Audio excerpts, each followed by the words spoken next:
So we go back to the door. I mean, from this time we're here from Pepper's point of view. And the door opens up. And, of course, there's a shining light. Everyone's standing still. No one's really going towards the door. So what would Pepper like to do? Just walk up to it. Curious and slow, of course. Pepper... Okay. So you're coming careful. You know, Tavar is ahead of you and he's just standing Standing still. He's just standing still. And I'd look back at the others and I presume that they're all in the same it's like no one's state. No one's moving. No one's active in any ways. I would try to speak to Tavar just because. More like so to see if, will he respond to me? Like, I'll touch him on the arm. Is he just like a stone wall?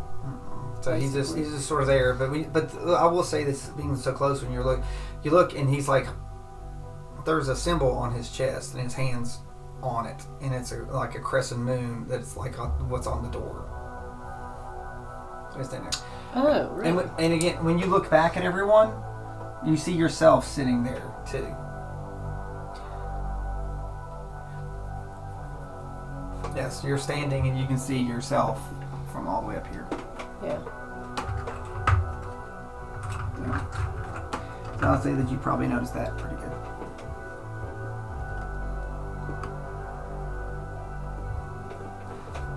Hold on 1 second.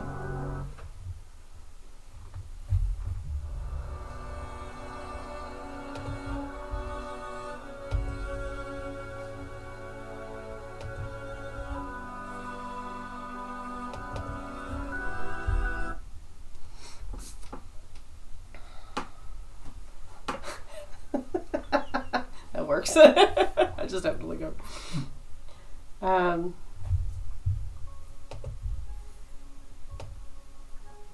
She's gonna walk on up to the door. Right. And reach out to touch it. Right. Is it actually laying on the ground? Yeah, it's flat. Like it was a building, and the door's just it's like it's in the rubble. Okay. So when you start walking, you notice that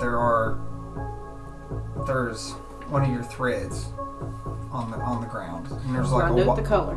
It's white. It's like, or think of it as like diamondy.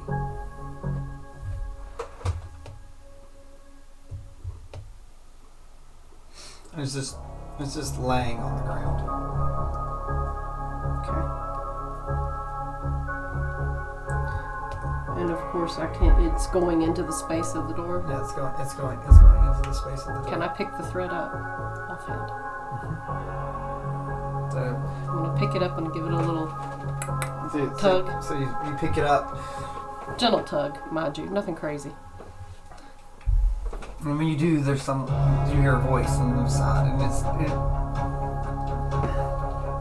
it says, "Be careful when you're tugging on yourself."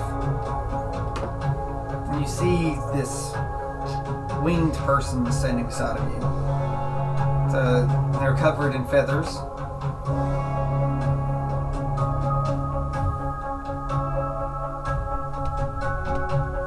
So who are you?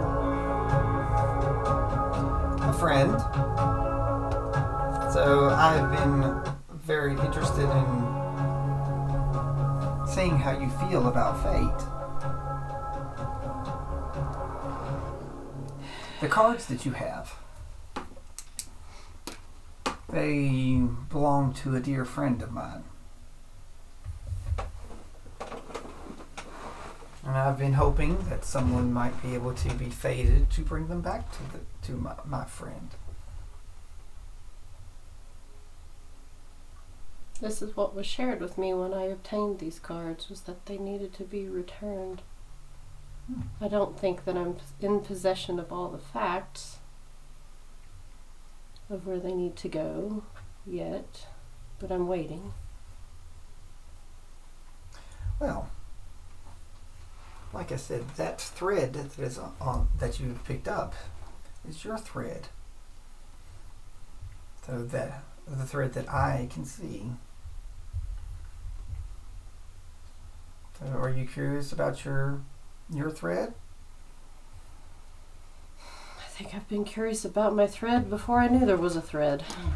So, as all creatures should be concerned about where their next step goes. But people look at fate as where they end up. They forget that the journey is what fate really is. Because there's no one step determines your fate. But it does take a step to start the journey of your fate. She'll just intuitively take a step forward. You can. So it's like, why don't you use the power of my friend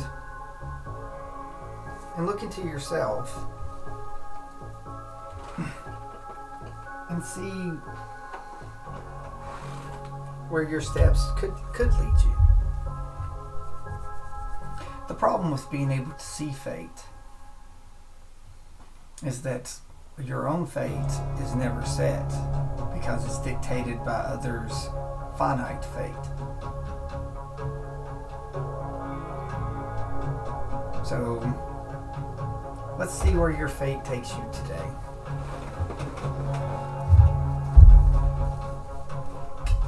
I'm gonna let you pull up the definition if that's okay. I have it up.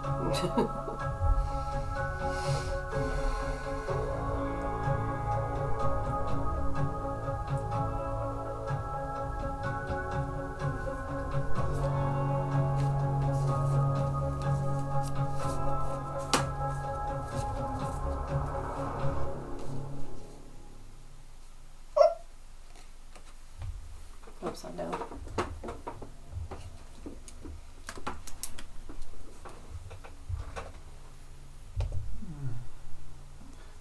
The necromancer, upside down.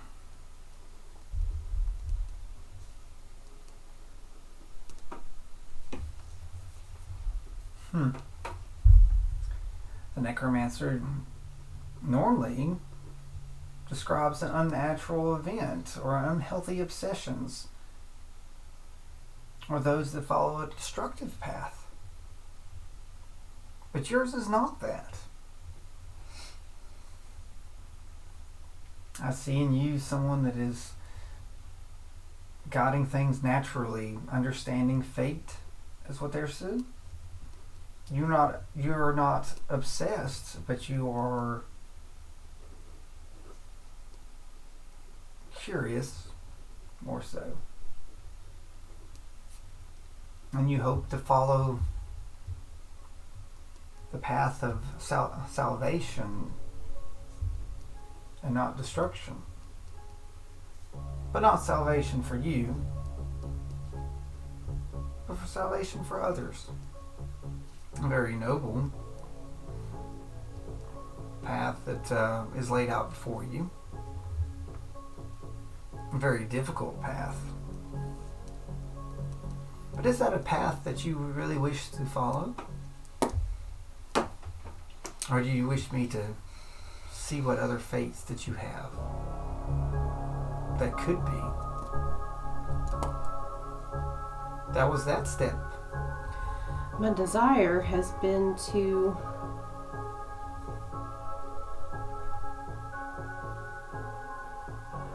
help others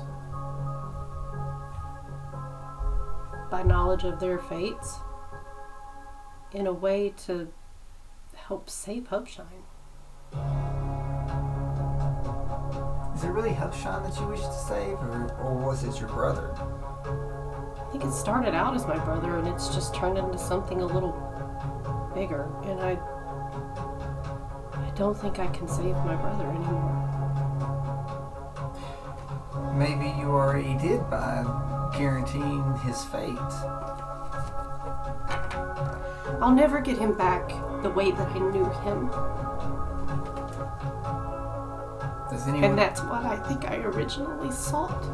But I still don't think I really understand.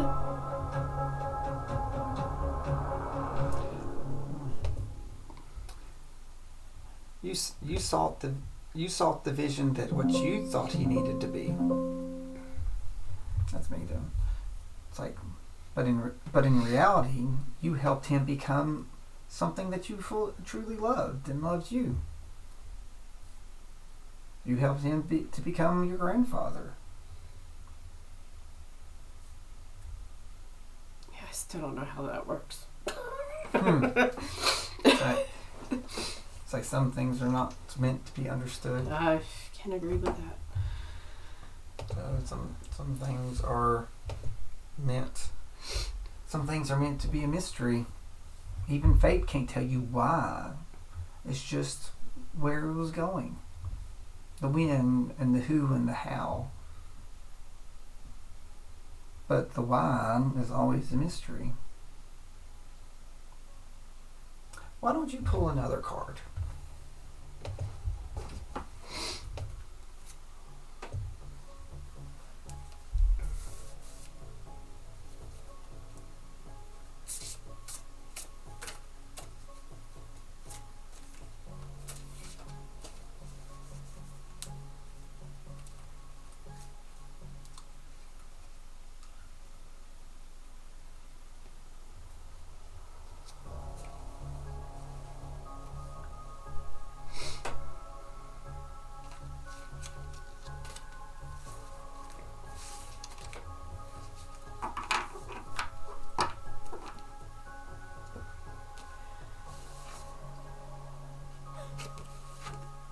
An upside down card? Hooded one. The hooded one. That was John's card.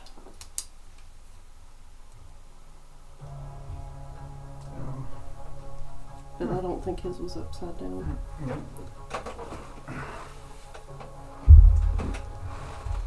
So, you've seen this card before for one of your allies? Yes. Normally that means that they're in store for something that could be bigotry, intolerance, xenophobia, something mysterious of a presence or a newcomer that is threatening. But yours is upside down, is it not? So you're looking at things that are accepting, welcoming,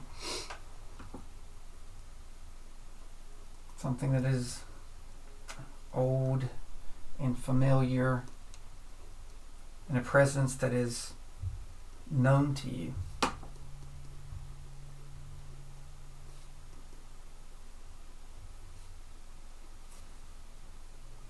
Two very different fates here, is it not?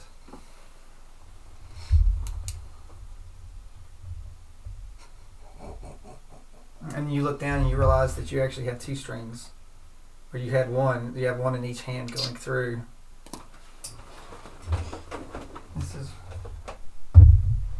Would you like to see one of these possible fates? Because the second pull is Scarlet.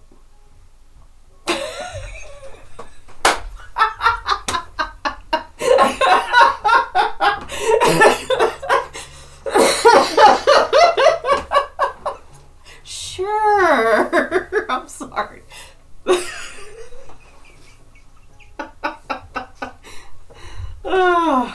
Sure. So, they said then drop the ones you don't wish. Necromancer goes poof. So, walk through your door and see. And I go. That's too funny. Good thing with those sometimes. Mm-hmm. For both of them, in truth. Well, it could have been okay the other way too, because you can sometimes go dark, as we've seen things.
So you walk through the door, and you open your eyes, and you're sitting in one of your levels in your home in the tower. There's voices, and they come into tune, and you see Scarlet and Aang sitting across side by side to each other, and it comes into focus. They're sort of laughing and picking at each other, and your eyes are met over there. And then you hear a voice that is sort of shocking, and it is Mist that asks if you're okay. It's like you sort of spaced out for a second. So I'm not going to have you roll history, but this is before school started. This is before you awakened, and this is the day that Mist left before school started. You all had a breakfast, and Mist is about to go off on, and he said he'll be back in a few days for opening ceremony. So this is the last time that you actually saw Mist alive and normal. Yeah. So he says, well, if there's anything that anyone else needs, I've got to go before everyone sees me leave. I don't really like wearing the cape all the time. It's really exhausting, right? Disguising myself. So if I can get out before a lot of people are here. He says, besides, Pepper, you're going to be quite busy over the next few days. So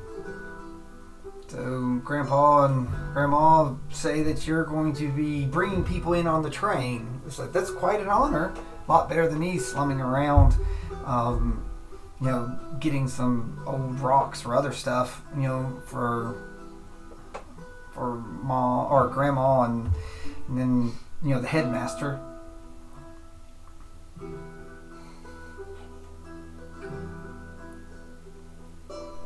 It's like, you were very quiet. It's like, normally you've already hit me, and you've... I pull out the club and I just whack him across the back of the head for good measure. It's like, well, that's more like it. It's like... And I tackle him and hug. He's like, what's wrong with you? He said, I've done this dozens of times. You know that it doesn't take long. It's like, the headmaster never does anything that he knows is going to be a problem. It's like, you'll see me again. It's like, pretty soon I will be back open ceremonies day. I swear to you. You better be. Aang just sits over there, and him and Scarlet just look at each other. It's like, Miss, do you need anything before you go? Aang said, it's like, I got some good magic items if you want. Miss says, I'm going to go get some magic items because you and Omni want this stuff. Or no, I'm sorry, the headmaster. No, it's like they want some things.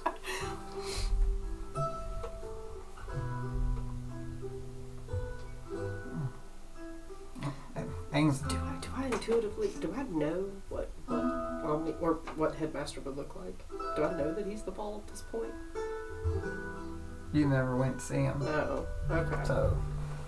Well, all I remember you never backstory on seeing Mist in the library with probably just a neocon. It's just a neocon, but you've never went into the chambers until later. And the first time you ever saw the true headmaster is when he came in opening ceremony. Okay, gotcha.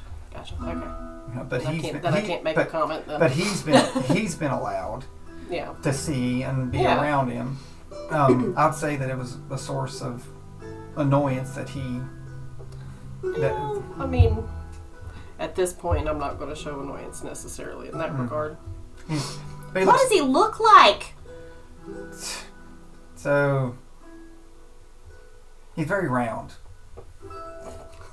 He's very round. So, Aang's like, not like me, who's still the strongest, greatest wizard ever. He's sort of flexing. You're just legs and arms and a hat, Grandpa. It's like, not just a hat, right? Right, Scarlet? Scarlet's like, ugh.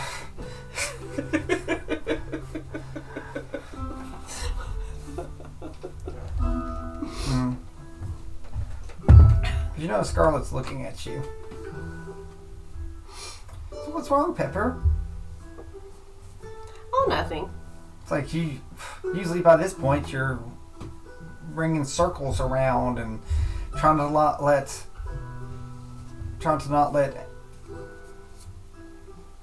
any of us finish a sentence for one. So you've been excited for days to go get people. And so I still am. I'd figured that since you found out that your brother's going to be gone for a few days, you'd be kicking and screaming and yelling and wanting to go with him. Normally you're just angry that you were left out. It's like, are you not feeling well? Aang's like, I told you not to have so much cheese for the breakfast. It's like, stops me up too. Expel's not a cheap spell.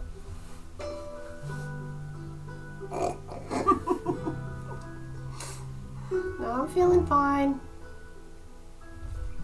Just practicing patience.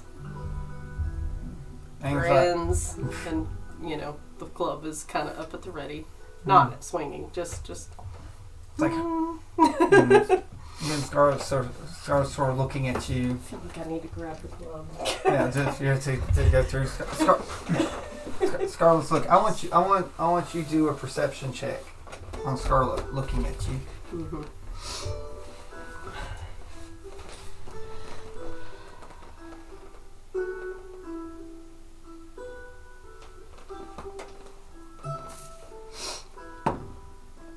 Eight. Probably don't quite catch it at the moment. I don't know, because I was seeing if Scarlet is really sort of hiding it. So, but you noticed that you thought that she was looking at your club, but she's looking at something else. Something near your hip. So... My pouch. Your pouch. Dang it, I thought I hid that. No, it's just like I said. You've got your pouch on here. Do I come to realize that exact fact that she sees the cards? Yeah, she sees the pouch. She sees the pouch, and then you come to realize that you're not wearing what you did wear. You're wearing what different you were wearing. Clothing, yeah. Because it's different. So I will make eye contact with her. And just kind of a knowing exchange. She's just looking at you. And smile. And nod. Slight nod. Not trying to make a scene. But while everything is kind of in a hubbub in the room, just a silent acknowledgement of, yes, you see me. Yeah, so you just sort of hear some wah-wah because Aang and Mist are talking. Oh, definitely a lot of wah-wah. Yeah, so and then after you sort of realize that the two of them sort of gotten together, and Aang's like, I've got a few things to give you before you go. And it's like, you need, make sure, to do this. It's like, he's like, Mist's like, I know, I've got... He's like, I have to do all this to the letter, like I have always done it, how it's supposed to be. I will make sure not to be seen. And I'm gonna run up just for memory's sake and grab his leg, because I'm short enough. I'm just gonna wrap myself around his leg and be like, "Are you sure you don't want to take me with you?" He says, "No offense there, Firecracker, but you're sort of loud." Well, you got that right. Bonk. He says, I will promise that when we get back, you're going to meet the headmaster. I know you've been asking. Yay! And that he's asked about you, and he says that he'll see you soon. It's like trust me. It's like you're going to be bowled over by him. So he's like literally he's like nothing you've ever seen or anyone that you've ever met. So he's helping me reach my full potential, and he will help you reach your full potential too. So, all right. Aang looks and says, well, if you really want your full potential, you need a hat like mine. I'm working on it, Grandpa, but I can get you out of the hat. He was talking to Mist about the hat. Oh, sorry. He said, it really look good on you, this hat. Aang says to Mist, Mist is like, with these horns, it's like all I do is tatter it up. He said, don't worry. Someday it'll look good on you. They'll just stick out the sides where Grandpa's arms are. So, he said, my arms are a little bit bigger as he flexes. It'll accommodate, trust me. So, he's like, here, I got one thing to give you on the way out. And they head. And he says, all right, bye. Scarlet's like, I'll see you soon, Miss. He's like, it's like you take care and you make sure to follow what your grandfather says. So remember what I taught you. He says, I know, stick to the shadows. And only hellish rebuke if they absolutely need it. Creates too much light. I'm like, that a boy. And they leave.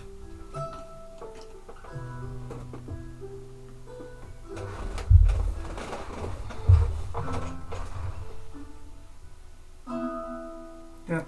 Hey, Grandma. Hi, Pepper.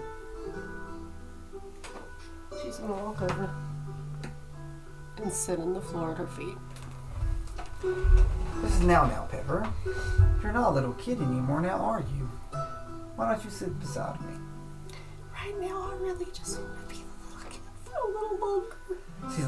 She looks, she says, you've not been a little kid for a long time, have you? It's like, you've grown up. I stopped being a little kid the last time that I saw you. It's like, I know. Because... So you're not my Pepper right now. So That you knew. It's like, honey, I knew everything. Because what you carry... What I carry now, and she pulls out she's got a different bag. She's got a different deck. she's got a different deck. And she says, this confirms it, that you will win these. And that your fate will be a difficult one. It's like, you know who your brother is, don't you? I don't understand it, but yes, Grandpa.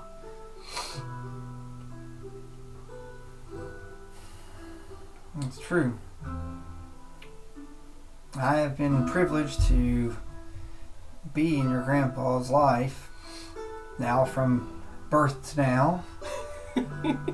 And then a small gap wherever he goes I wasn't a part of, and I met the man that he becomes.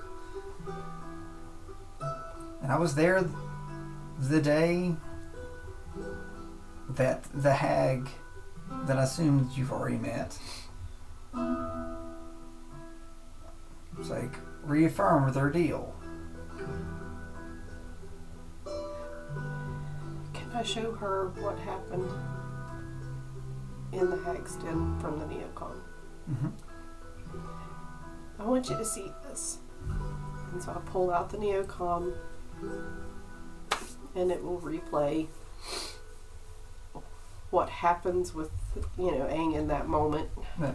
All the fuzzy details, but him telling me to, tell your grandma. Now, at this point, though, you don't have your hat on. No, I do not. So it's in your pouch. I'm just saying, like, yeah. And so she looks and she says, I have a favor to ask of your neocom. So I need you to transfer your memories from your neocom to mine to guarantee that we do what's right, to ensure that Aang passes on, because if there is no Aang, there is no school. And that your grandpa should have passed away long ago, but he's endured. And the magic of that hat is consuming him. It's like he cannot survive without that hat. You know, we joke and turning it off, but he can only take that hat off for about a minute. And I've been keeping him alive with the power of these cards and the fate. And in turn, I have been weaving my fate into his. It's like, I knew you were going to be here, and I hate to have leave you, but when Aang left, I was finished too, and I will be finished. So in your time, I'm not able to tell you bye. But I begged my patron that I knew that time would come and I would not be there.